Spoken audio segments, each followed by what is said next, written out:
So today we got to talk about why the US dollar will remain on top despite this formation of Brazil and China coming together to do trades, and Russia, China, South Africa, India, Brazil, all of them coming together to form BRICS. We're going to talk about why this necessarily doesn't even matter and why the US dollar will continue to remain on top. So, anyways, hit the like button and subscribe. Remember, I'm not a financial advisor, none of this financial advice. Leave a comment in the comment section, all that good stuff, and come over here and check out cryptomillionaires.shop for the best crypto merch inside the industry. But let's just get straight to this. So, first things first, we'll talk about what exactly BRICS is. A lot of people don't know exactly what it is.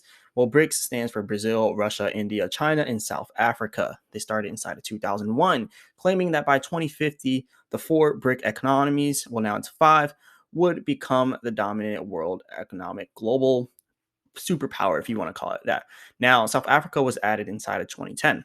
So this is pretty interesting to see that they have, this alliance, right? They have this alliance that they say by 2050, they're going to be on top. So I want to talk about why this necessarily isn't true. And they also say by 2050, that's a very long time from now. If you think about it, like that's almost 30 years from now. Like that's a very long time from now. It's about 27 years from where we are today. And the reason why that date is important, they gave themselves such a long time period to get to where they want to be. But it says over here the notion behind the coinage was that nations' economies would come to collectively dominate global growth by 2050. Now, I think by 2050, the US is definitely going to recover. And people are looking at it right now like the US is failing. So we're not going to be able to stand a chance against BRICS. We're not going to be able to stand a chance against China and Russia and all those people, right? We can't stand a chance against them. That's what people are saying because of our current presidential election, our current, like the way that we're going right now, we're going towards more a socialist society, which is why they're saying that we're probably going to fail. Now, do you really think we're going to be like that for the next 27 years? Look, we only got a few more years left of Biden, right? Or I don't know, not a few more years, but we only got a short time left of Biden, right? Maybe he gets reelected, but then after that, he can't get reelected. And let's just think about it. If we can actually get someone who takes a more capitalist approach to things, someone with the mindset like Trump, but also with a different approach to how they approach economics and how they approach their presidential election, we could definitely just blow past the whole BRICS organization. So we're going to talk about this and why I believe that it really doesn't matter. Right now, yes, we're down bad. Yes, we're inside of a down bad position, but it doesn't mean we're going to be like that forever. Now, let's just talk about this because Brazil and China, they're talking about how they're going to ditch the US dollar for trade in favor of their own currencies.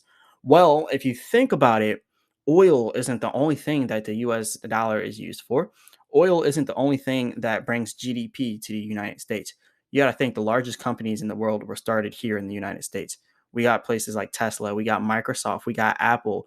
We have so many different companies. We got stuff like Walmart. We have so many different companies that are literally building huge brands, huge ecosystems. Like it can go on and on and on and on. Most of these companies were started here in the United States, so most of them are going to continue to do business in the US dollar.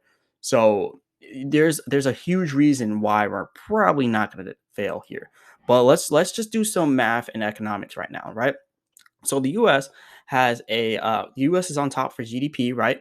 So this is $19.485 billion here for our GDP. Now that's pretty interesting, right? And this is the GDP for all countries here. If you want to check it out, you can come here and check it out. It's all the places. If you want to go over to a different website, and I mean they have a lot of different websites where you can see the GDP of all these different countries, right? So if you can find it anywhere, just type in GDP ranked by countries and all this other stuff, right? And you will find the GDP for all these different countries, right?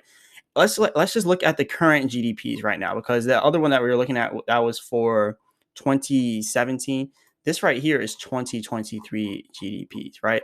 And I can't really find the GDP for South Africa for 2023, and that kind of says a lot. It says a lot that we're still on top, from 2023 till now. Look, China's GDP for 2023 is at 13.4 trillion. But if you go back here and you look at China's GDP for 2020 or 2017, it was 12.238 trillion. See, the reason why this is important, look, China barely increased their GDP over the time span of 3 years. Whereas US, we kind of did the same. We kind of went up by the same amount with inside of 3 years. But we're just going to do some math here, okay? So, first things first, look at the share of world GDP that we have. We have 24.08%, and then we have China at 15.12%. So, let's just take all of the different bricks, right? And then let's just add them into a GDP spectrum here. Let's just do some math here with that. So, remember, US is at 24.08. So let's just take the 15.12% of China, right? And then let's go ahead and take India's GDP. And it's kind of interesting that India is actually above Russia inside of GDP. But let's take India's GDP, which is 3.28%. And then we're also going to go down here and take Brazil, which is also above Russia, which is kind of funny because you would think Russia would be higher. But let's go ahead and take Brazil for 2.54%, right? And let's go ahead and take Russia by 1.95%. And then down here, all the way down here, we have South Africa, which is all the way down here at 0.43%. So let's go ahead and take this 0.43% now. So altogether, BRICS, they're pretty much bringing in 23.32% inside GDP, whereas the US is now at 24.08%. Remember, this is for 2017. I can't even find the GDP for well, I could probably find it if I just type it in for South Africa. But yeah, this is the GDP for those three nations put together for 2017, right?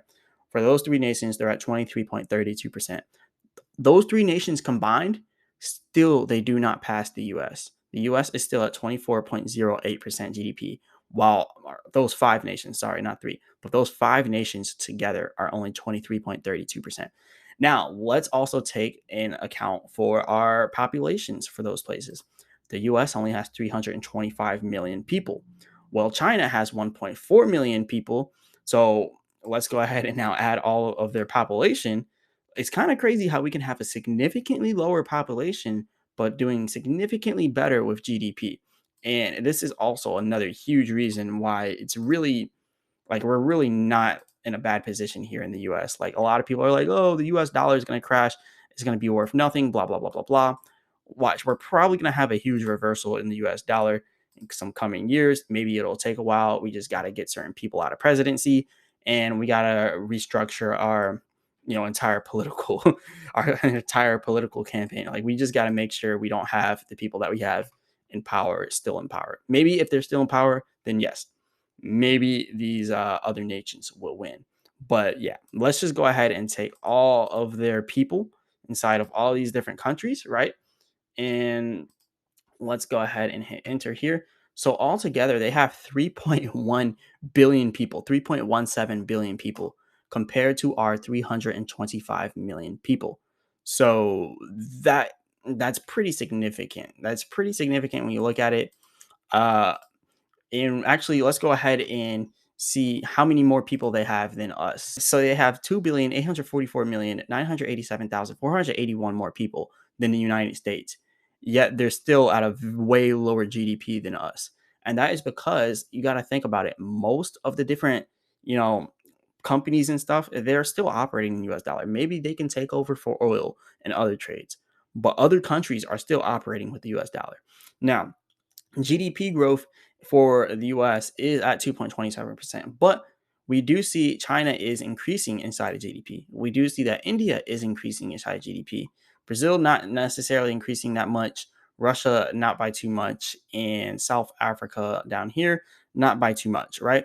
So we have to give it to China and India, right? China and India are increasing a lot with their GDP, okay?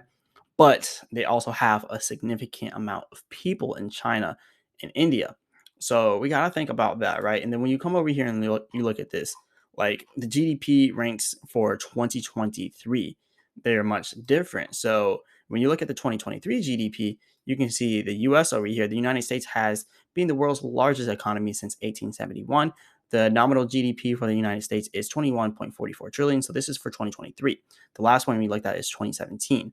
So they said additionally 21.44 trillion. Additionally, the United States is ranked second in the world for the approximate value of natural resources. So the US had an estimated natural resource value of 45 trillion. So not only is our GDP 21.44%, but our natural resources is 45 trillion. So that's a lot right there. And then you can see several factors contribute to the US powerful economy. The US is known globally for cultivating a society that supports and encourages entrepreneurship. That's why we have Apple. That's why they're able to even use iPhones inside of China. That's why they're able to have these chips inside of China. That is why that we're able to have all these different things all over the world because the United States created them. And that is one of the biggest parts of why we're still ahead of all these other countries.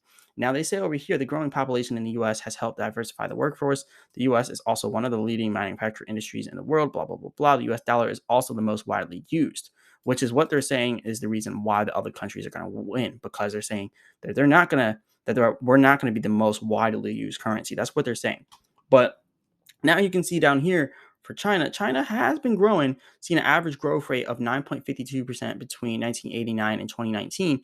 China is the second largest economy. So I would say China definitely has potential to get to where we are. But over here it says China has approximately 23 trillion in natural resources, 90% of which are rare earth metals and coal.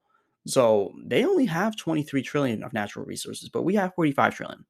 Now, I will say China is completely colonizing Africa. Let's be honest. They're going all around Africa and they're taking all of their resources. So this number is definitely going to increase significantly because we already know what they're going to do. They're going to take the resources from Africa. They're not going to give that resources to Africa unless it's South Africa because that's who they have in BRICS.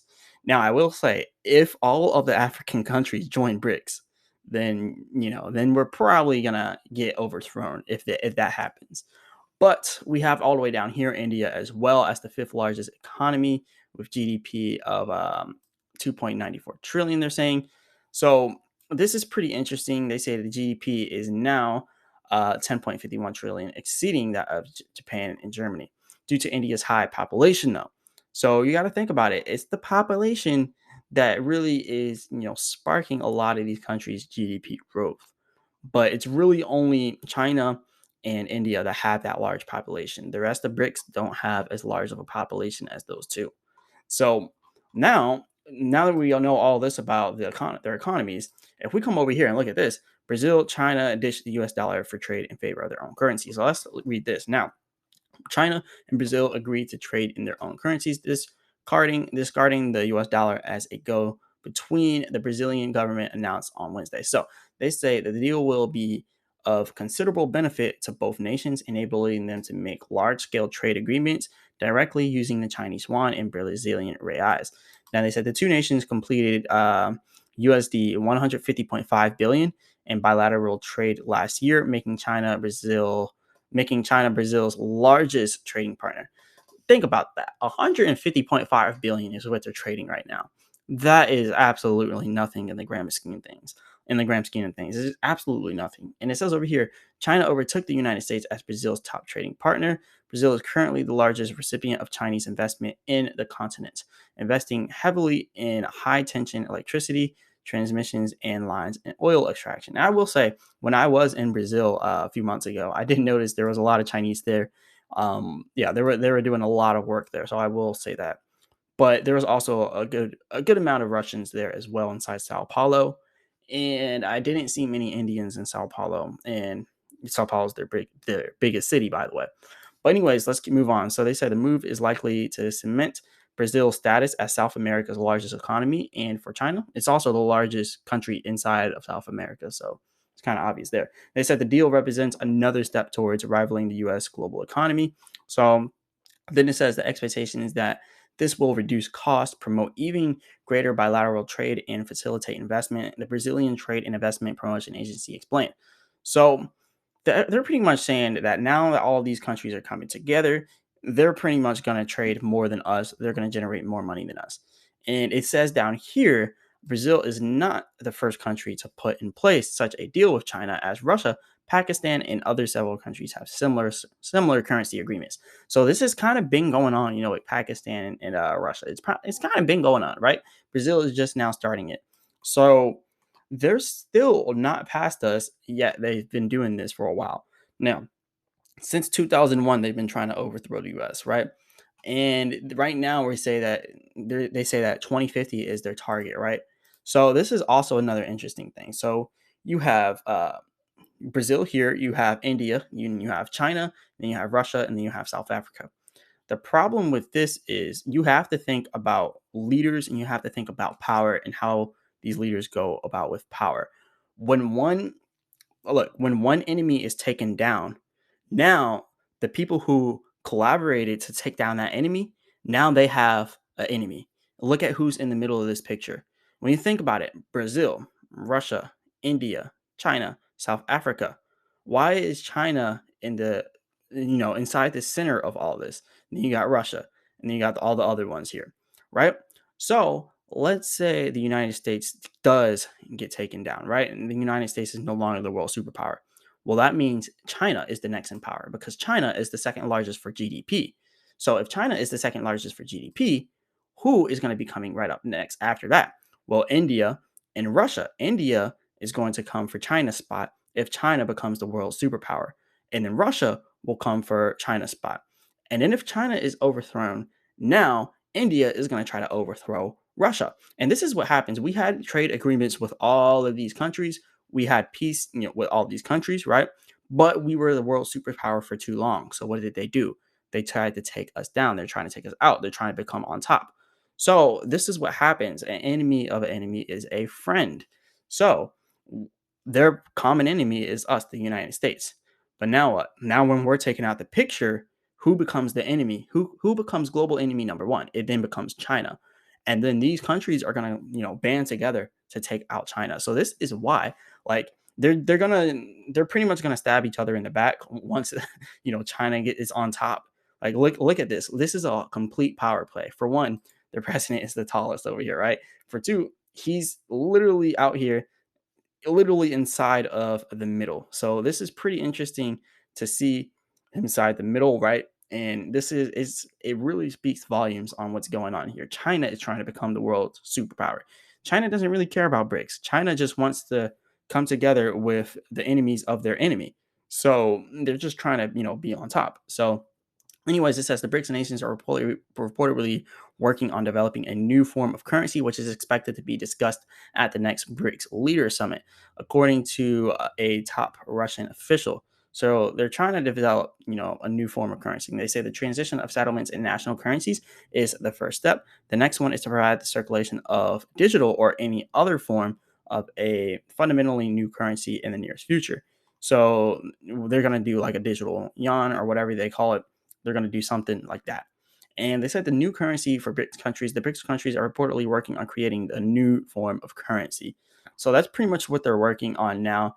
And they said at the India Russia Business Forum on Thursday, they said they emphasized that India and Russia should institute a new economic association with a new shared currency, but noted that China could play a crucial role in developing a common currency. So, look, they already want to make their own new currency between India and Russia. But China is already trying to do its own thing. They're already stepping over each other's toes, right? They're already stepping on each other's toes and they're already making power plays, hence why, China is right here in the middle. So it's pretty interesting to see. It really they should have it Brazil first because Brazil, is the B in BRICS, and then Russia should be second, right? And then over here you should have China, obviously in the middle because it's the C, BR, are Brazil, Russia, and then India, and then China, and then South Africa. So it's pretty interesting the way that they're doing this, but obviously it's a power play to put, the Chinese representative right in the middle. So it's a power play at the end of the day. And just the reason why I don't think they're going to end up taking over is just they're already stepping over each other's toes. All it takes is for the US to, maybe strike a deal with Japan, maybe strike some deals with Germany.